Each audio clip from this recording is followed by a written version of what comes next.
Hello दोस्तों, स्वागत है आपका हमारे यूट्यूब चैनल पीएस विजन पर।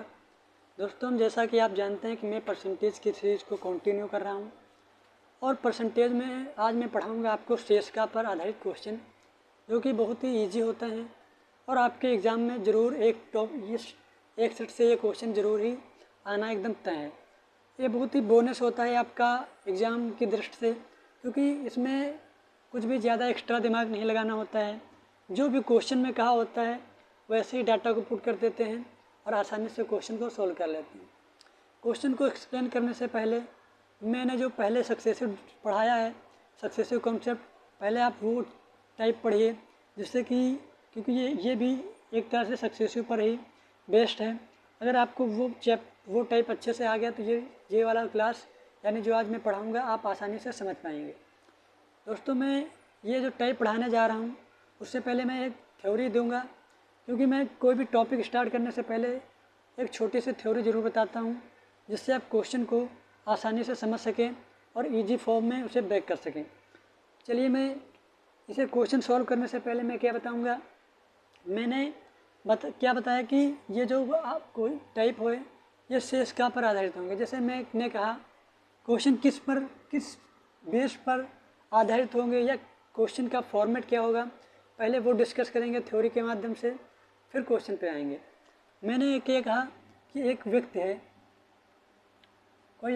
है, क्योंकि मैं क्या मानूंगा, मैंने एक परसेंटेज पढ़ रहा हूँ तो परसेंटेज में कोई भी वैल्यू क्या होती है, अपने आप में 100% के बराबर होती है। मैंने क्या बताया कि परसेंटेज में कोई चीज़ ना पता हो कि कितनी है तो हमेशा हम 100% मान लेते हैं, और जब भी ज्ञात करना होता है तो 100 से गुणा करके पूरी ओवरऑल वैल्यू उसकी ज्ञात कर लेते हैं। चलिए समझते हैं। मैंने माना कोई व्यक्ति की आय कितनी है, मैंने माना उसकी आय 100% होगी। कितनी है? 100% है। मैंने कहा कि 20% वो किस पर खर्च कर देता है, भोजन पर खर्च कर रहा है, मैंने कहा 30% वह मकान किराए पर खर्च करता है, मकान के किराए पर खर्च करता है। मैंने कहा 25% वह किताबों पर खर्च कर देता है,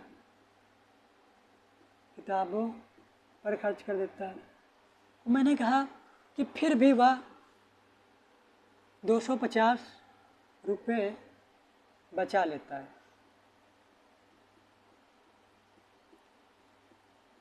मैंने क्वेश्चन क्या कहा मेरे भाई कि एक व्यक्ति की आय मैंने मान लिया कि 100% है, कहा 20% भोजन पर खर्च कर देता है, 30% मकान के किराए पर खर्च कर देता है, 25% किताबों पर खर्च करता है, फिर भी वह 250 रुपये बचा लेता है। तो उसकी आय ज्ञात कीजिए। क्या ज्ञात करना है आपको? आय ज्ञात कीजिए।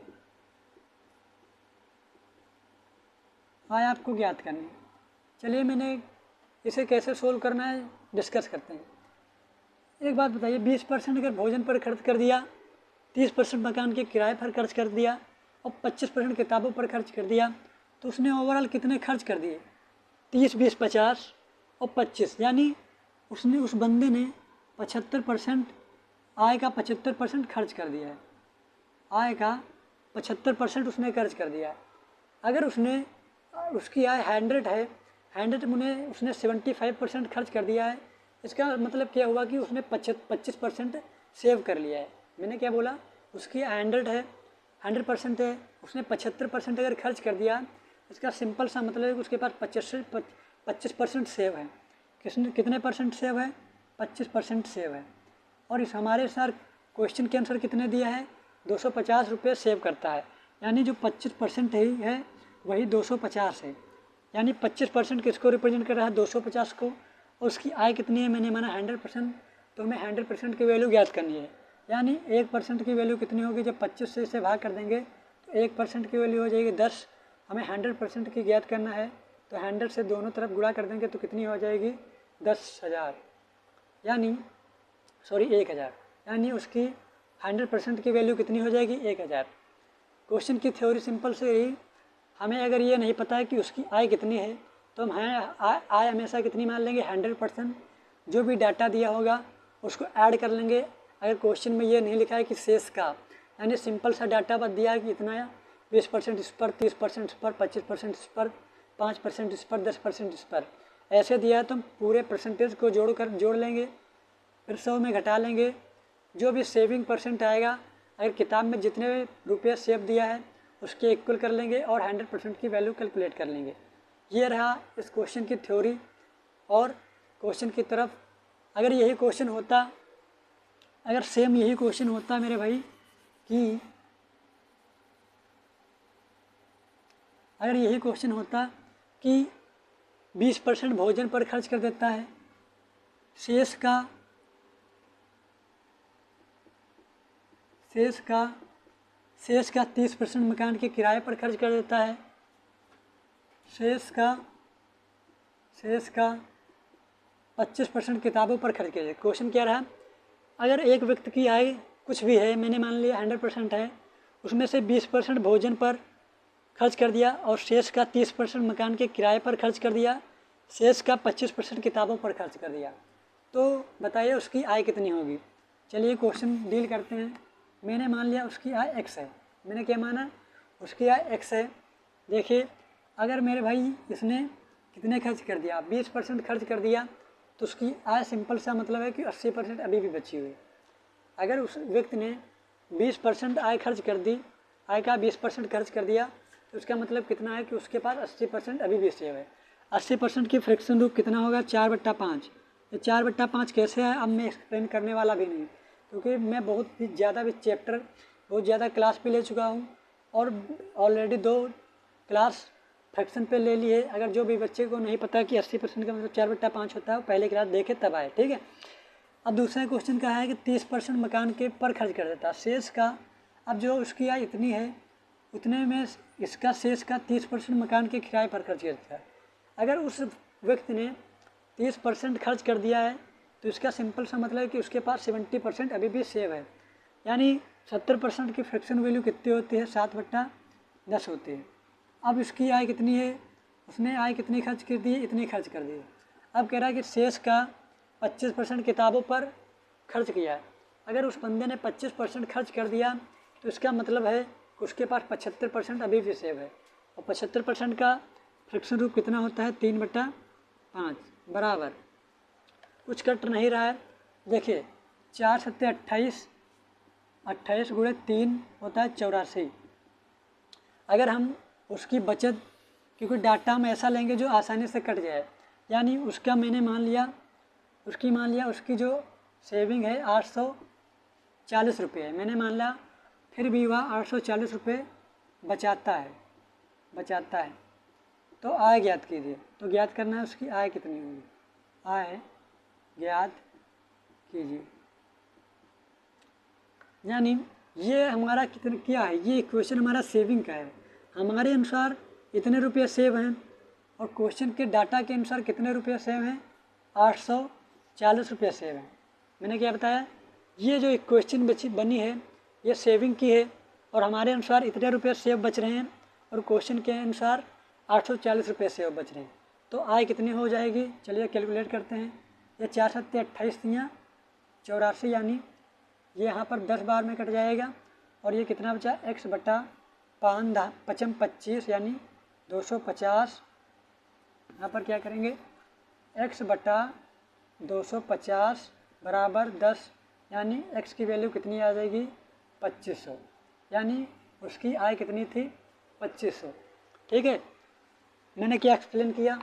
फिर क्वेश्चन की तरफ बढ़ते हैं। उसने अगर 20% भोजन पर खर्च कर दिया, तो इसका मतलब है उस बंदे ने 80% अभी भी सेव किया है, तो 80% की फ्रैक्शन रूप कितना होगा, 4/5। अगर 30% मकान पर खर्च कर दिया, ये इक्वेशन कब बनानी है, जब शेष का वर्ड लिखा हो क्वेश्चन में। अगर क्वेश्चन में शेष का वर्ड लिखा है तो हम ये सक्सेसिव मेथड लगाएंगे। अगर 20% भोजन पर खर्च कर दिया, तो यानी 4/5, यानी 80% बचाया है, 80% का फ्रैक्शन रूप 4/5। अब फिर शेष का लिखा है तो 30% मकान के किराए पर खर्च कर दिया, इसका मतलब है कि उसने 70% सेव किया और 70% की फ्रैक्शन रूप कितना होगा, 7/10। इसी तरह 25% अगर किताबों पर खर्च कर दिया, इसका सिंपल सा मतलब है कि उसने 75% सेव किया। 75% का, तो 1 मिनट दोस्त, 75% का फ्रैक्शन रूप कितना होगा, 3/4 होगा। यानी x की वैल्यू 5 चौको 20, 200 बराबर 10, यानी x बराबर 2000। अब यहाँ पर क्या बताया, अगर 25% खर्च कर दिया तो इसका सिंपल सा मतलब है उसके पास 75% सेव है, और 75% का फ्रैक्शन रूप कितना होगा, 3/4। यानी जब पूरा सोल्व करेंगे तो x की वैल्यू कितनी आ जाएगी, 2000। आई होप आप लोगों ने इसे समझा। अब हम बढ़ते हैं क्वेश्चन की तरफ, जिससे आप क्वेश्चन को आसानी से समझ सकें। अगर दोस्त हम अगर कोई भी कैलकुलेशन करते हैं और अगर कैलकुलेशन से रिलेटेड अगर कोई भी मिस्टेक आ जाते हैं तो आप उसे समझ लीजिएगा, क्योंकि हम यहाँ पर आपको कॉन्सेप्ट बता रहे हैं। हालांकि कोई भी कैलकुलेशन गलत नहीं होगी, अगर गलत हो जाती है तो आप उस चीज़ को माइंड ना कीजिएगा, आप सिर्फ कॉन्सेप्ट पर फोकस कीजिएगा, ठीक है। चलिए क्वेश्चन की तरफ बढ़ते हैं। क्वेश्चन आपका है कि सचिन अपनी वेतन का 20% भोजन पर, 10% मकान के किराए पर, 40% घर के खर्चों पर लगा देता है, फिर भी वह 1500 रुपये बचा लेता है, तो सचिन का वेतन ज्ञात कीजिए। सचिन का आय हमें ज्ञात करना है, सचिन का वेतन हमें ज्ञात करना है।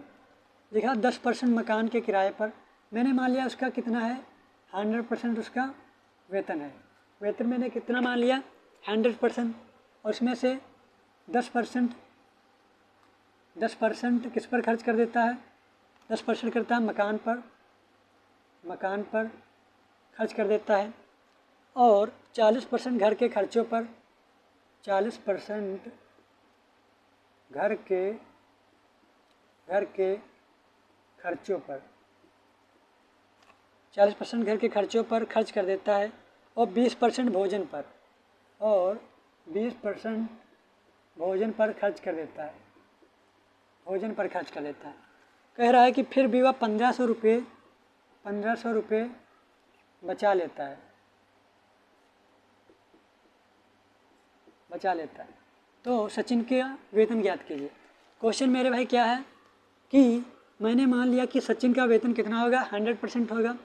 उसमें से 10% मकान पर खर्च कर देता है, 40% घर के खर्चों पर खर्च कर देता है, 20% भोजन पर खर्च कर देता है। यानी उसने ओवरऑल कितना खर्च किया, 40%, 20% एंड 60%, और 10% एंड 70%। उसने 70% खर्च कर दिया, 70% खर्च कर दिया। इसका मतलब है उसने 30% अभी भी उसके पास सेव है, 30% अभी भी बचे हुए हैं, 30% क्या हुए हैं, अभी भी बचे हुए हैं। यानी 30% की फ्रैक्शन वैल्यू कितनी, 30% हमारे हिसाब से कितने बचे हुए हैं, 30%, और क्वेश्चन के हिसाब से 30% की वैल्यू कितनी दी है, 1500। हमारे अनुसार 30% बचे हुए हैं, लेकिन क्वेश्चन में कह रहा है कि 1500 रुपये बचे हैं, यानी 30% 1500 के बराबर है। तो हमें 100% की ज्ञात करनी है, तो हम पहले इसे 3 से भाग कर देंगे, तो ये हो जाएगा 10% बराबर कितना हो जाएगा, 500। अब इसे 10 से जब गुणा कर देंगे तो यहाँ पर एक जीरो चिपका देंगे और यहाँ पर भी एक जीरो चिपका देंगे, यानी 100% की वैल्यू कितनी आएगी, 5000 आएगी।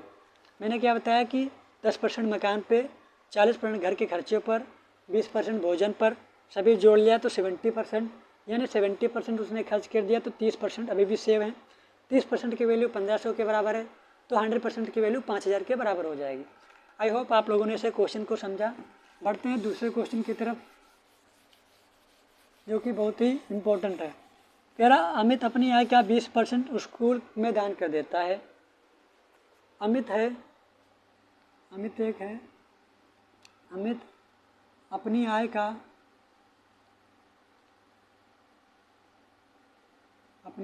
का 20% स्कूल को दान दे देता है, स्कूल में दान दे देता है, तथा शेष का 20% बैंक में जमा कर देता है, तथा शेष का 20% बैंक में जमा कर देता है। बैंक में जमा कर देता है। अब उसके पास अब उसके पास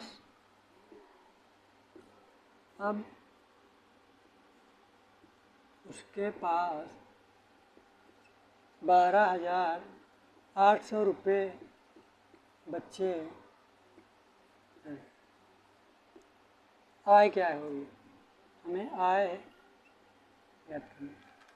क्वेश्चन है कि अमित अपनी आय का 20% स्कूल में दान दे देता है तथा शेष का 20% बैंक में जमा कर देता है। अब उसके पास 12,800 रुपये बचे, तो उसकी आय ज्ञात कीजिए। मैंने क्या माना, उसकी आय कितनी मान ली, आय कितनी मान ली, x मान ली। अगर उस बंदे ने 20% स्कूल में दान कर दिया तो इसका सिंपल सा मतलब है कि उसके पास 80% बची हुई। 80% का फ्रैक्शन रूप कितना होगा, 4/5 होगा। ठीक है, यहाँ पर जब शेष का वर्ड लिखा होगा तभी ये वाली इक्वेशन बनाएंगे, वरना नहीं बनाएंगे। यानी 20% का फ्रैक्शन रूप 4/5 होगा और फिर लिखा है शेष का 20% बैंक में जमा कर देता है। अगर वो व्यक्ति 20% बैंक में जमा कर देता है तो फिर उसके बाद उसके पास कितनी आय, मतलब अभी भी आय कितनी आय बचा लेता है, 80%। 80% का फिर फ्रैक्शन रूप कितना लिखोगे, 4/5। और ये हमारी सेविंग इतनी है, और क्वेश्चन के अनुसार सेविंग कितनी है, 12,800। यानी ये 4 चौको 16, 8 128, यानी 800 x/25 बराबर 800, यानी x बराबर 25 अट्ठे 200 और ये 2 जीरो और चिपका लेंगे। यानी उसकी आय कितनी है, 20,000 है। उसकी आय कितनी है, 20,000। मैंने क्या किया, पहले फ्रैक्शन रूप में तोड़ा, हमारे अनुसार इतनी सेविंग है, क्वेश्चन के अनुसार इतनी सेविंग। जब इसे सॉल्व करेंगे तो कितना आ जाएगा, 20,000 आ जाएगा। बढ़ते हैं दूसरे क्वेश्चन की तरफ।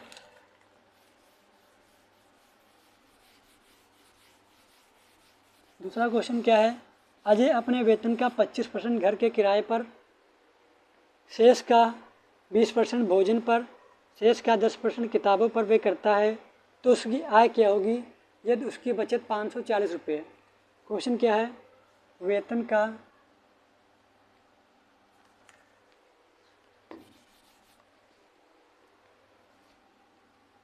वेतन का 25% घर के किराए पर,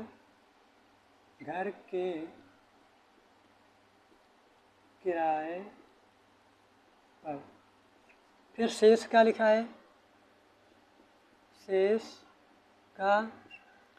का 25%, 20% भोजन पर, शेष का 10% किताबों पर, शेष का 10% किताबों पर पे कर देता है,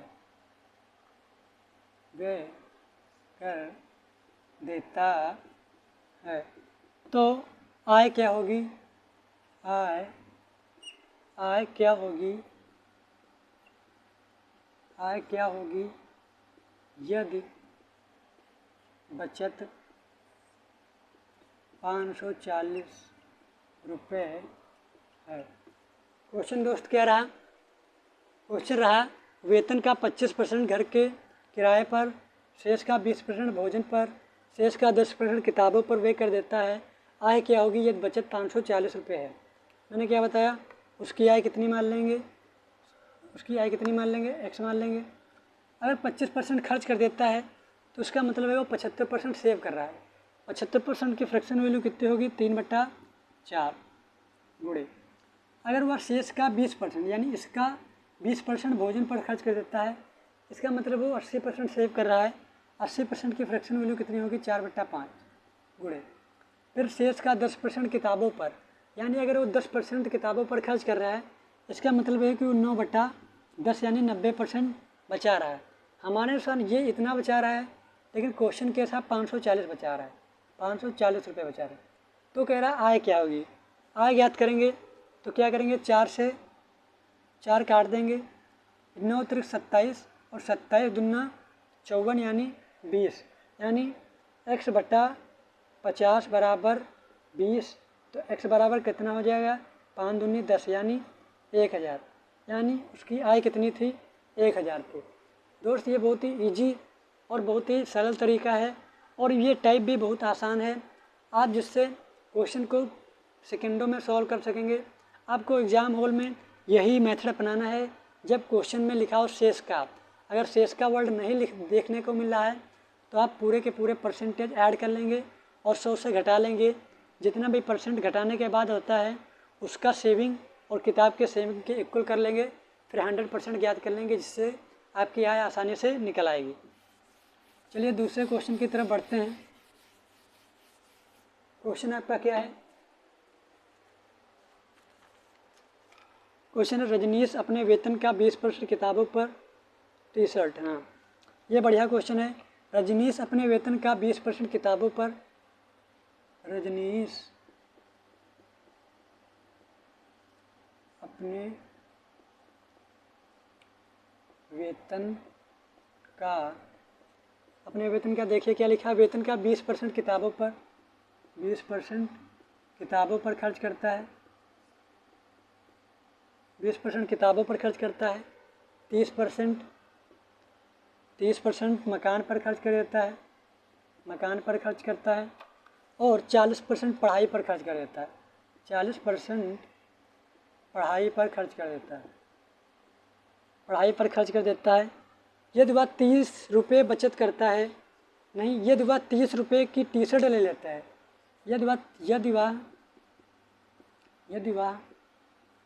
30 रुपये की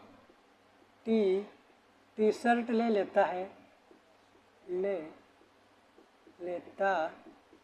है, तो उसके पास कोई धन नहीं बचता है। कह रहा है कि आय ज्ञात कीजिए। तो रजनीश का वेतन कितना था, इसका वेतन कितना था ये हमें ज्ञात करना है। देखिए मेरे भाई, इसमें शेष का वर्ड नहीं लिखा है तो मैं इसे सक्सेसिव वाले मेथड से फॉलो नहीं करेंगे। जितना भी परसेंटेज है उसे ऐड करके 100 में घटा लेंगे और फिर 100% की वैल्यू कैलकुलेट कर लेंगे। देखिए क्या लिखा है, 20% किताबों पर, 30% मकान पर, 40% पढ़ाई पर, यानी उसने यहाँ तक कितने खर्च किए हैं, यानी यहाँ तक इसने कितने खर्च किए हैं, यहाँ पर ऐड कर लेंगे। यहाँ तक इसने 40, 30, 70 और 2 90%, यानी यहाँ तक इसने 90% खर्च कर दिए। इसने कितने, रजनीश ने कितने खर्च कर दिए, 90% खर्च कर दिए। यानी 30 रुपये भी, ये 30 रुपये की टी शर्ट खर्च कर लेता है, 30 रुपये की टी शर्ट ले लेता है तो उसके पास कोई धन नहीं बचता। ये थोड़ा समझने लायक है यहाँ पर क्वेश्चन। आइए कैसे समझते, देखिए अगर रजनी से 90% खर्च कर दिए, यानी उसके पास 10% सेब बचते, 10% सेब उसके पास बचते, 10% सेब बचते, लेकिन कब बचते, लेकिन उसके पास, क्वेश्चन में क्या कि उसके पास कोई रुपये सेव नहीं है। क्वेश्चन में क्या कि यदि वह 30 रुपये की टी शर्ट ले लेता है तब, यानी अगर वह 30 रुपये खर्च ना करता तो उसके पास 10% बचते, यानी 10% कितने को रिप्रेजेंट करा, 30 रुपये को। मैंने क्या बताया, यहाँ पर इसके अनुसार कितने रुपये सेव बच रहे हैं, यहाँ पर 10%। और यहाँ पर कह रहा है यदि वह 30 रुपये की टी शर्ट ले लेता है तो उसके पास कोई धन नहीं बचता। यानी वो बंदा अगर 30 रुपये की टी शर्ट ना लेता, अब मैंने माना कि रजनीश ने 30 रुपये की टी शर्ट परचेस ही नहीं की, यानी उसने 30 रुपये की, मैं रजनीश को टी शर्ट नहीं लेने दूंगा, यानी उसको मैंने 30 रुपये की टी शर्ट नहीं लेने दिया। अगर नहीं लेने देता तो रजनीश के पास 30 रुपये बच जाते। अगर वो 30 रुपये की टी शर्ट ना लेता तो उसके पास कितने रुपये बच जाते, 30 रुपये बच जाते।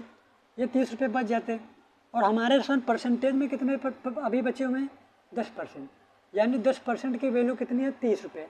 समझ पाए मैंने कैसे किया, यानी 10% 30 को है तो 100% की वैल्यू कितनी हो जाएगी, 300 रुपये। समझे, ये बहुत ही अच्छा क्वेश्चन था, समझने लायक था, ये आपके पेपर में भी आ सकता है। चलिए दूसरे क्वेश्चन की तरफ बढ़ते हैं, क्योंकि बढ़िया ही क्वेश्चन है ये भी। क्या कहा है, एक आदमी अपने पूंजी का 1/3 भाग 7% पर, 1/4 भाग 8% पर और शेष 10% पर निवेश कर देता है।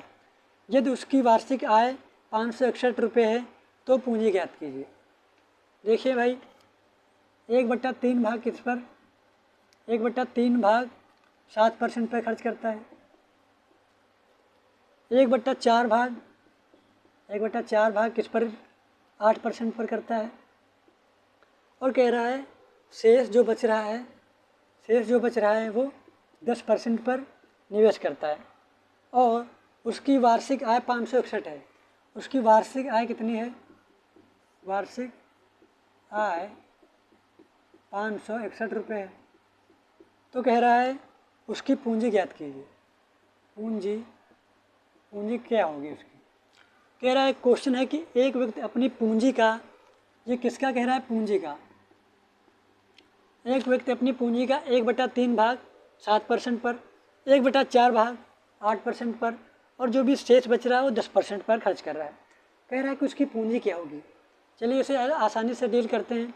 दोस्त, अगर मेरा पढ़ाया हुआ आपको पसंद आ रहा है तो चैनल को सब्सक्राइब कर लीजिए, जिससे हमें मोटिवेशन मिलता रहे और आपके लिए अच्छे अच्छे सोल्यूशन लाते रहें। और आप लोगों को मैं बताना चाहूँगा कि मेरा एक टेलीग्राम चैनल है जिस पर PS विजन नाम से आप विजिट करेंगे। वहाँ पर इन क्वेश्चनों की जो भी मैं कराता हूँ क्वेश्चन, इससे ज़्यादा क्वेश्चन आपको प्रैक्टिस करने को भी उस ग्रुप पे रोज़ के रोज़ सेंड कर दिए जाते हैं। और अगर आपको मेरा व्हाट्सएप ग्रुप ज्वाइन करना है तो आप हमारे चैनल के अबाउट सेक्शन में जाइए, वहाँ पर उसकी लिंक दी हुई है, वहाँ से भी आप ज्वाइन कर सकते हैं। ठीक है, अब देखिए मैं दोस्त इसे कैसे सोल्व करूँगा, बहुत ही शॉर्ट तरीके से। इनके जो, अगर मैं इसे बेसिक से सोल्व करूँगा तो ये शायद आधे बोर्ड में ज़रूर चला जाएगा, लेकिन हम इसे बहुत ही कम शॉर्ट तरीके से सोल्व करेंगे। देखिए कैसे, ये 3 लिखा है दोस्त, यह यहाँ पर 4 लिखा है। मैं माना उसकी आय कितनी है, जो हमेशा इसकी बेस वैल्यू होती है उसका एलसीएम ले लेते हैं कि उसकी पूंजी कितनी होगी, उसी के रिस्पेक्ट में होगी, यानी 3 और 4 के मल्टीपल में होगी। मैंने मान लिया उसकी पूंजी कितनी है, 3 और 4 का एलसीएम कितना होगा, 12। मैंने उसकी पूंजी कितनी मान ली, 12। लेकिन भाई मैं पूंजी 12 तो मान ली है, लेकिन हम यहाँ पर क्या देख रहे हैं कि 1/3 भाग 7% पर, यानी हम जो भी पूंजी आएगा उसका 7% निकालेंगे, यानी हम पूंजी को क्या मान लेंगे, 100 से गुणा कर देंगे, यानी 1200, जिससे हम जब इसका 1200 का 7% निकालेंगे तो हमें कैलकुलेशन में डेसिमल का सामना ना करना पड़े, इसलिए हमने पूंजी को 1200 मान लिया। देखिए पूंजी का 1/3 भाग, यानी जब 1/3 भाग निकालेंगे तो कितना आ जाएगा, इसका 1200 का 1/3 भाग निकालेंगे तो कितना आएगा, 400 आएगा, 400। जब इस पूंजी का इसका 1200 का 1/4 भाग निकालेंगे तो कितना आ जाएगा, 4 तियाँ 1200, यानी 300 आएगा। यानी 400 रुपये 7% पर लगाते हैं, इसका 7% जब निकाल लेंगे, 7% निकालेंगे तो कितना आएगा, 28 आएगा। कितना आएगा, 28। अब इसका जब कितना निकालेंगे, 8% निकालेंगे, 8% निकालेंगे तो कितना आ जाएगा, 24 आ जाएगा। कितना आ जाएगा, 24। यानी यहाँ पर आप देख रहे हैं 1200 में 400 यहाँ पर खर्च कर दिए, 300 यहाँ पर लगा दिए। अभी उसके पास कितने बचे हुए रुपये, 700 बचे हुए। कितने रुपये बचे हुए मेरे भाई, 4 3 7, यानी उसके पास अभी भी अगर 700 यहाँ पर इन्वेस्ट कर दिए, 400 यहाँ पर, 300 यहाँ पर, क्योंकि 1/3 निकाला तो 400, 1/4 निकाला 1200 का 300, यानी 400 और 300, 700 तो पूंजी लगा दिए हैं। और क्वेश्चन में कि शेष का 10%, यानी अभी उसके पास कितने बचे हैं, 500 रुपये बचे हैं।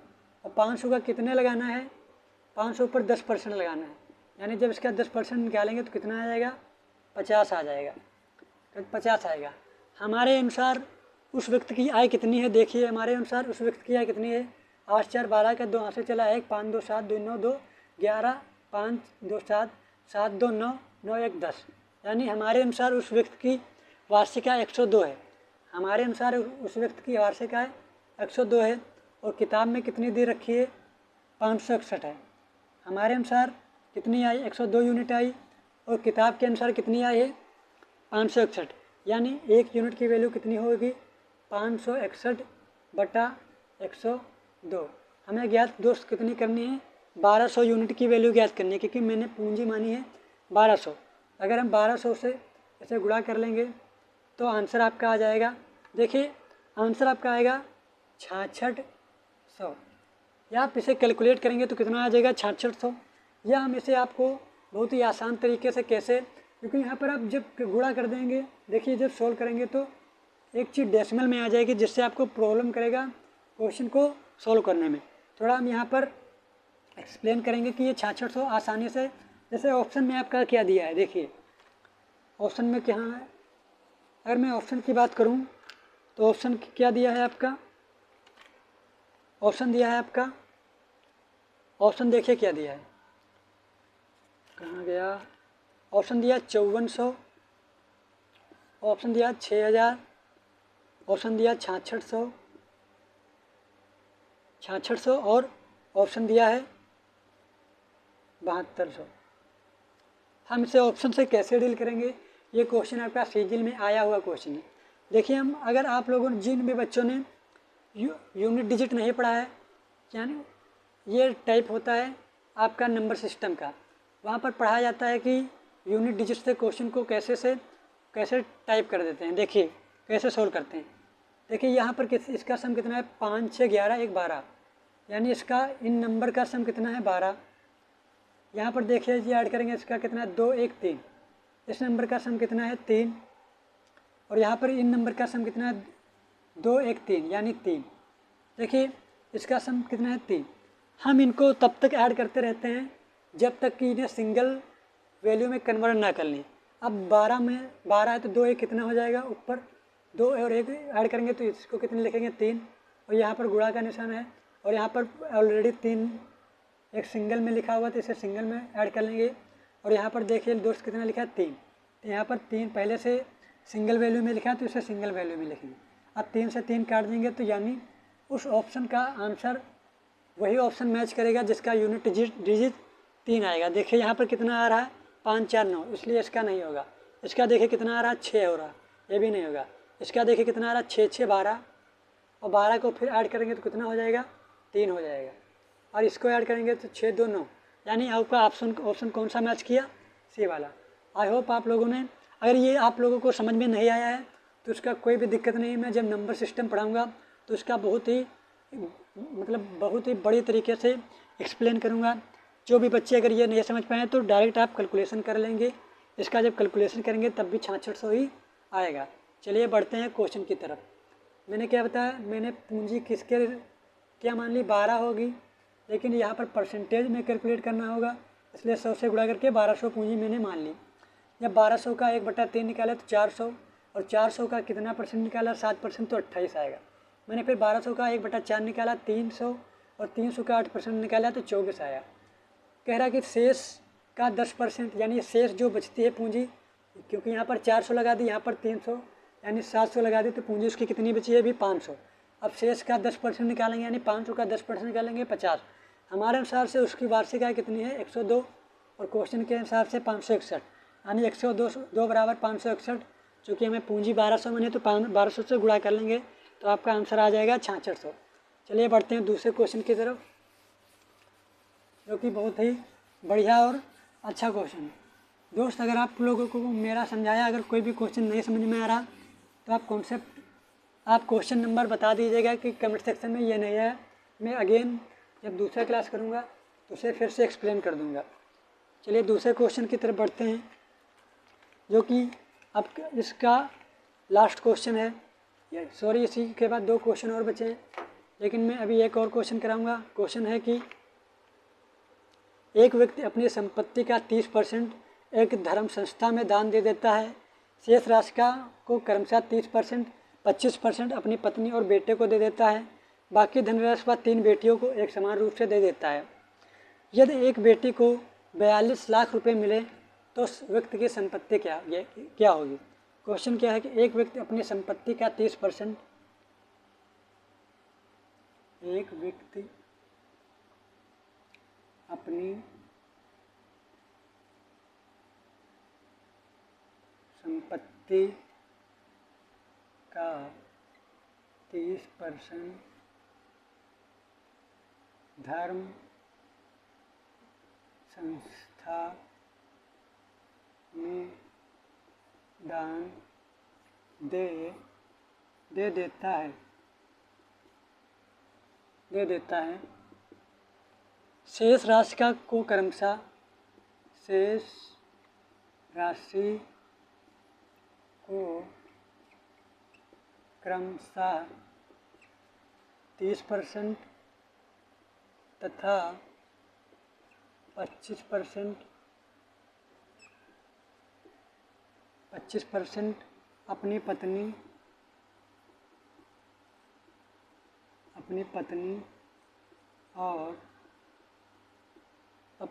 और बेटे को दे देता है। बेटे को दे देता। बाकी धनराशि वह अपनी 3 बेटियों को एक समान रूप से वितरित करता है। शेष राशि जो है, शेष राशि को वह एक समान राशि शेष राशि को वह एक समान रूप से 3 बेटियों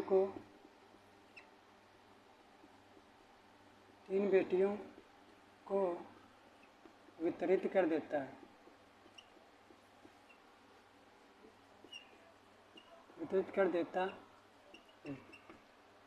यदि एक बेटी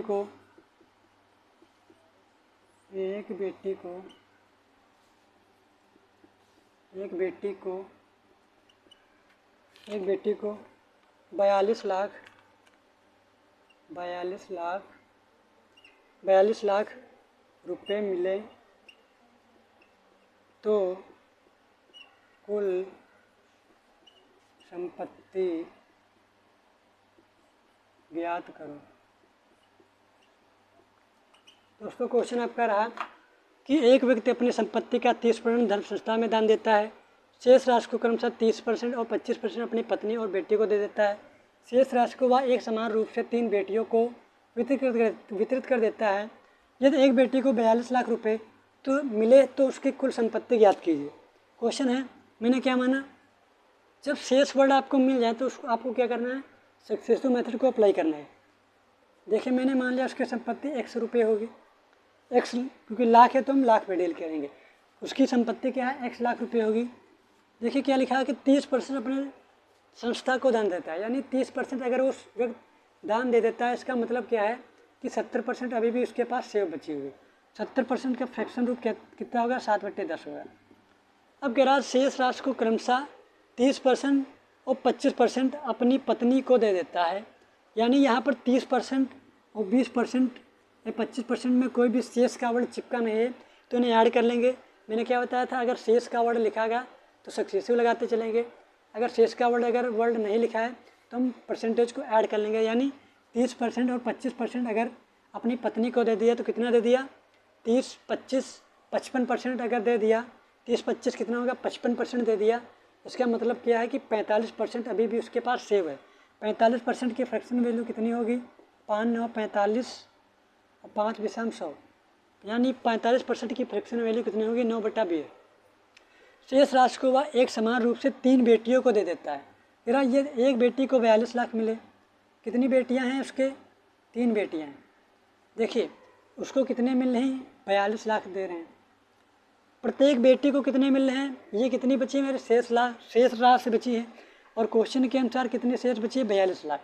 बेटियां कितनी हैं मेरे भाई, 3 बेटियां हैं। 3 बेटियां हैं, प्रत्येक बेटी को कितने मिले हैं, 42। प्रत्येक बेटी को कितने मिले हैं, 42। और यहाँ पर कितने, प्रति बेटी कितनी है, 3। या तो यहाँ पर अगर हम एक बेटी के रिस्पेक्ट में बात करेंगे तो यहाँ पर क्या कर लेंगे, 3 से गुणा कर लेंगे, क्योंकि 3 से भाग कर देंगे तो क्या पता चल जाए कि प्रत्येक बेटी को कितने रुपए मिले। यहाँ पर 3 से गुणा कर दीजिए, यहाँ पर 3 से अगर यहाँ पर गुणा कर देंगे तो आप ज़्यादा समझ पाएंगे। यानी प्रत्येक बेटी को 42 लाख मिलते हैं तो 3 बेटियों को कितने मिलेंगे, इतने मिलेंगे। अब देखिए क्वेश्चन कितना बचा, हमारे अनुसार क्वेश्चन में इतने रुपए सेव बचते हैं और क्वेश्चन के अनुसार इतने रुपए सेव बचते हैं।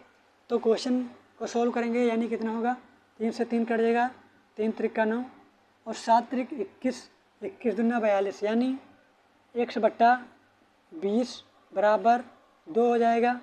यानी ये कितना हो जाएगा, 200 हो जाएगा। यानी x बराबर कितना हो जाएगा, 4 लाख रुपए, यानी उसकी कुल संपत्ति कितनी थी मेरे भाई? 4 लाख रुपए। तो फिर से एक्सप्लेन करेंगे।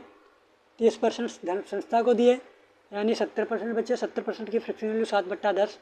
यहाँ पर शेष का वर्ड नहीं लिखा तो इन्हें ऐड कर लेंगे। 30, 25, 55%, 55% अगर दे दिया तो यानी 45% उसके पास भी बचे हुए हैं। 45% का फ्रैक्शन रूप होगा 9/20। अब उसके पास इतने रुपए बचे हैं।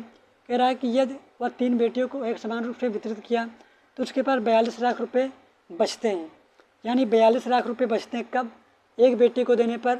यानी अगर 3 से गुणा कर देंगे तो पता चल जाएगा 3 बेटियों को कितने दिए, इतने लाख रुपये दिए। यानी हमारा इक्वेशन इतने लाख रुपये सेव बच रहे हैं और क्वेश्चन के अनुसार इतने लाख रुपये सेव बच रहे हैं। जब इसे कैलकुलेट करेंगे तो x बराबर आपका कितने आ जाएगा? 4 लाख रुपये आएगा। दोस्तों अगर ये आपको टाइप समझ में आया तो चैनल को लाइक शेयर और सब्सक्राइब करेंगे। और ये जो आपने क्वेश्चन पढ़ाई ये टेलीग्राम पर आप विजिट करेंगे या हमारा व्हाट्सअप ज्वाइन करेंगे तो आपको प्रैक्टिस करने के लिए भी क्वेश्चन मिल जाएंगे। हमारे चैनल को दोस्त लाइक शेयर और सब्सक्राइब कीजिए। अगर आपके संपर्क में कोई है तो उन्हें भी बताइए इस चैनल के बारे में, जिससे हमारा भी मोटिवेशन मिलता रहे और आपके लिए अच्छे अच्छे क्वेश्चन लाते रहें। देखने के लिए थैंक यू सो मच।